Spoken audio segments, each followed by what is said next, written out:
शत्रु सेना का ऐसा भीषण आक्रमण देख बलराम और कृष्ण दोनों ही मानव लीला करते हुए रण छोड़कर भागे। देखो भगवान ने रण छोड़ा, इसलिए ठाकुर जी रण छोड़ कहलाते हैं। बोलिए रण छोड़ भगवान की जय। पास में ही ऊंचा प्रभुषण नाम का पहाड़ है, दोनों भाई उस पहाड़ पर चढ़ गए।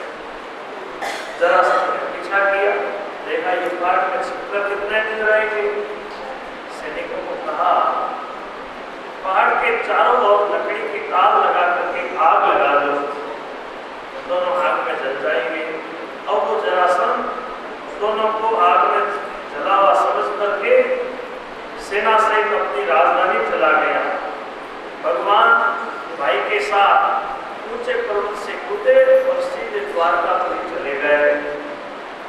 राजा बलराम जी का विवाह रेवत पुत्र ककुत्मी की लड़की रेवती से हुआ। अब भगवान के विवाह की कथा सुनो। भगवान ने शिशुपाल के पक्ष के शालवादी राजाओं को जीतकर रुक्मिणी के साथ विवाह किया। परीक्षित जी ने पूछा महाराज, हमने सुना है कि भगवान ने रुक्मिणी का हरण किया। सुखदेव जी बोले राजा, विदर्भ देश के विष्णुक नाम के प्रतापी राजा थे, उनके 5 बेटे और रुक्मिणी नाम की एक लड़की थी। लड़की ने नारद जी से भगवान के गुणगान सुने, हृदय से भगवान को अपना पति बना लिया। भगवान ने रुक्मिणी को स्त्री बनाना चाहते हैं। राजा भीष्मा अपनी लड़की भगवान को देने का दृढ़ निश्चय करता है, लेकिन बड़ा पुत्र रुक्मिणी जी के विवाह में विरोध कर रहा है। वो अपनी बहन का विवाह शिशुपाल के साथ करना चाहता है। ये समाचार सुना तो रुक्मिणी जी को बड़ा दुख हुआ। एक गुप्त पत्र लिख करके वो पत्र ब्राह्मण के साथ द्वारका भेजा। ब्राह्मण द्वारपाल के द्वारा भगवान के चरणों में जाकर भगवान के चरणों में वो पत्र सौंपता है। भगवान बोले, ब्राह्मण देव सुनाओ इसमें क्या लिखा है। ब्राह्मण को पत्र सुना रहा है। ये बहुत सुंदर, संताप को दूर करने वाले आपके गुण सुंदर रूप का वर्णन सुना। मेरा मन लज्जा रहित हो आपके चरणों में अनुरक्त हो। मुझे आशा है आप मेरा मनोरथ पूर्ण करेंगे। आपका नाम है मुकुंद, यानी मुक्ति देने वाला, और नाम की सार्थकता तभी होगी जब आप इस दुख समुद्र से मुझे मुक्त करेंगे। संसार में ऐसी कौन लड़की होगी जो आपके रूप पर मोहित न हो, तो आपको पति बनाना न चाहे। मैंने तो अपना शरीर, मन, प्राण सब आपको अर्पित कर दिया। अब आप यहाँ आओ, मुझे अपना दो। मैं आपकी जैसे सिंह की बलि श्रृंगार नहीं छू सकता, वैसे ही शिशुपाल मेरा दूर से भी स्पर्श नहीं कर सकता। मैंने जो भी जप, तप, दान, व्रत, नियम, सेवा की हो, आप प्रसन्न होकर मेरे साथ विवाह करो। कल मेरा विवाह हो, उससे पहले आप यहाँ आओ। युद्ध के द्वारा शिशुपाल की सेना को ध्वस्त करके मेरा हरण करो। आप सोचेंगे मैं उसका हरण कैसे करूंगा। मैं आपको उपाय बता देती हूँ। विवाह से पहले लड़की नियम के अनुसार आहार गिरजा पूजन करने मंदिर में जाती है। आप वहीं से मेरा हरण कर लें। याद रहे, यदि मुझे आपकी कृपा नहीं मिली तो मैं विरार व्रत के द्वारा अपना शरीर स्वीकार कर प्राण त्याग दूंगी। जन्म जन्मांतर में कभी तो आपकी कृपा मिलेगी। प्रियतम, एक बात और है, इसका विशेष ध्यान रखें। इस दुख समाचार का किसी को भी आवाज न, आपको मेरी शपथ है। ब्राह्मण बोला, ऐसा रुक्मिणी का संदेश है। भगवान बोले, देखो ब्राह्मण, जैसे रुक्मिणी का चित्त मेरे में लगा है, तो मेरा चित्त भी रुक्मिणी में लगा। मुझे पता लगा कि रुक्मिणी का भाई रुक्मी मेरे विवाह में विरोध करता है। इस चिंता में तो आज मुझे रात भर नहीं हुई है। मैंने निश्चय किया है कि कुछ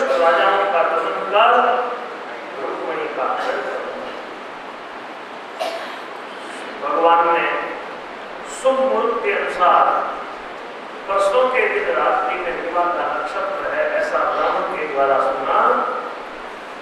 सारथी को रथ जोतने का आदेश दे दिया।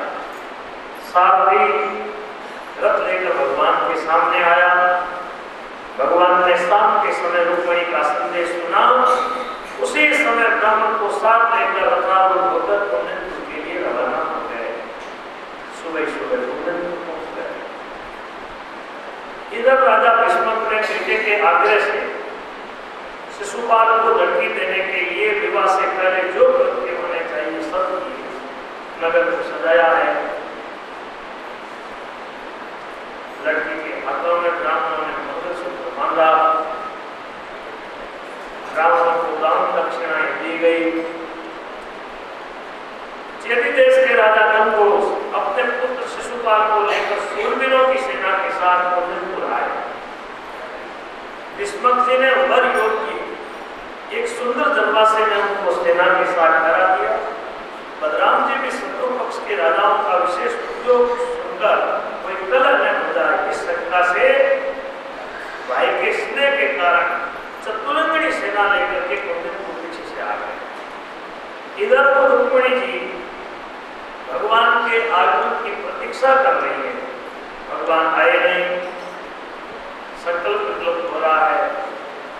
उसी समय शुभ समुद्र जिस ब्राह्मण को द्वार का भेजा था वो ब्राह्मण सामने आता हुआ दिखाई। उनमें बड़ी प्रसन्नता हुई जब ब्राह्मण ने भगवान के आगमन की बात बताई। प्रत्यक्ष में तो नहीं, अप्रत्यक्ष में ब्राह्मण को सब कुछ दिया।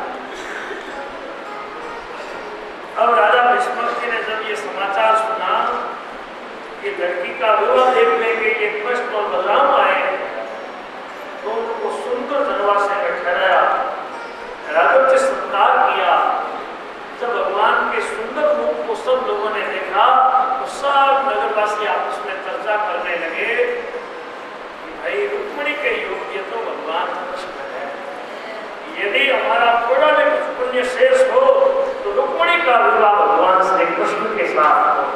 सब आपस में ऐसी बातें कर रहे हैं। उसी समय लड़की मौन व्रत धारण करके गिरजा देवी का पूजन करने बाहर मंदिर में जाती है। रास्ते में सैनिकों का पहरा है। मंदिर में जाकर के देवी की पूजा की। ब्राह्मणों ने प्रसाद की माला रुक्मिणी जी को दी। रुक्मिणी जी देवी को ब्राह्मणों को प्रणाम करके काशी का हाथ पकड़कर धीरे धीरे मंदिर से बाहर आती है। सामने भगवान का रथ आता हुआ दिखाई दिया और ऊपरी मन से तो धीरे धीरे चल रही है, लेकिन सबके सामने रथ लेकर के आए। सबके देखते देखते रुक्मिणी जी को रथ में बैठाकर रुक्मिणी जी को लेकर के रवाना। सिंह जैसे अपने भाग को लेकर जाता है वैसे ही भगवान रुक्मिणी जी को लेकर रवाना हुए। अब बलराम जी आगे आगे बढ़ गए।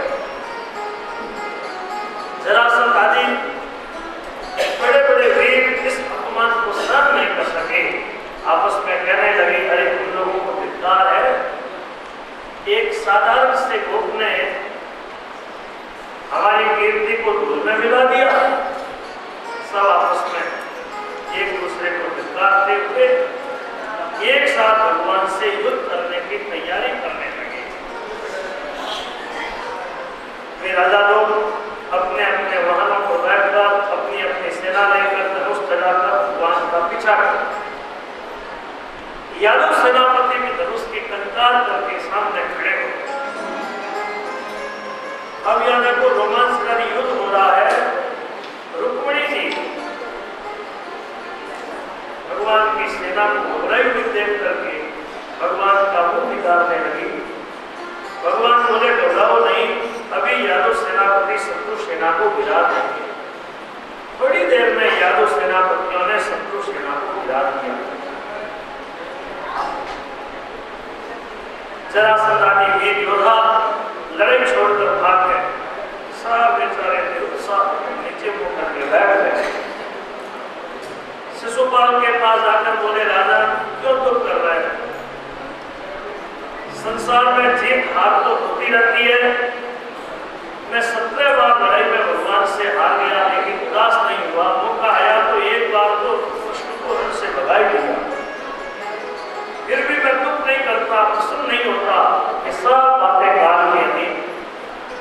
अनुकूल समय आने पर हमें विजय मिलेगी। आशा रखो। क्या उदास हो गए जरासंध आदि वीर योद्धा शिशुपाल को समझा बुझा करके अपने अपने नगर में चले गए। शिशुपाल में लज्जित हो अपनी राजधानी आया। भगवान कृष्ण से द्वेष रखने वाला वो रुक्मिणी का भाई रुक्मी इस प्रकार अपनी बहन का विवाह सहन नहीं कर सका। उसने सब राजाओं के बीच में खड़े होकर के भुजा ऊपर उठा करके कहा, वीरो ध्यान देकर के सुनो, युद्ध में कृष्ण को मारकर बहन को लेकर के ही वापस आऊंगा।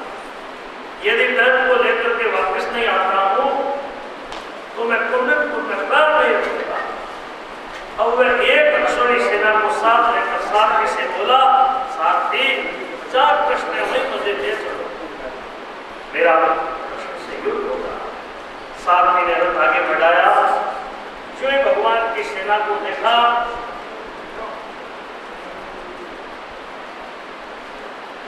रुक्मी भगवान को ललकारते हुए बोला, अरे खड़ा रहे, खड़ा रहे, कहां तू मेरी बहन को लेकर के जा रहा है? आज मैं बाण से तेरा माथा अलग नहीं कर दूं, उससे पहले तू मेरी बहन को छोड़ दे। जो ही उसने धनुष पर बाण चढ़ाया, भगवान ने अपने धनुष बाण से उसके धनुष बाण को काट दिया। अब उसने दूसरा धनुष बाण उठाया तो भगवान ने उसके धनुष बाण को काट दिया, रथ को गिरा दिया, साथ ही घोड़ों को गिरा दिया। अब वो खड्ग लेकर के सामने आया। भगवान ने बाण से उसकी खड्ग को काट दिया। अब भगवान उसको मारने के लिए हाथ में खड्ग उठाते हैं। रुक्मिणी जी ने भगवान के चरण पकड़े, प्रभु मेरा भाई है। भगवान ने रुक्मिणी को मारा नहीं, पकड़ करके उसको बांध लिया, दाढ़ी मूछ माथे का मुंडन करवाया, उसको कुरूप कर दिया। उसी समय बलराम जी आए, कहने लगे, कृष्ण तूने ये क्या कर दिया? बंधु का वध बंधु के द्वारा होना ठीक नहीं। भगवान ने रुक्मिणी से कहा, रुक्मिणी भाई के कुरूप होने की चिंता मत कर, क्षत्रियों का धर्म बड़ा घोर है,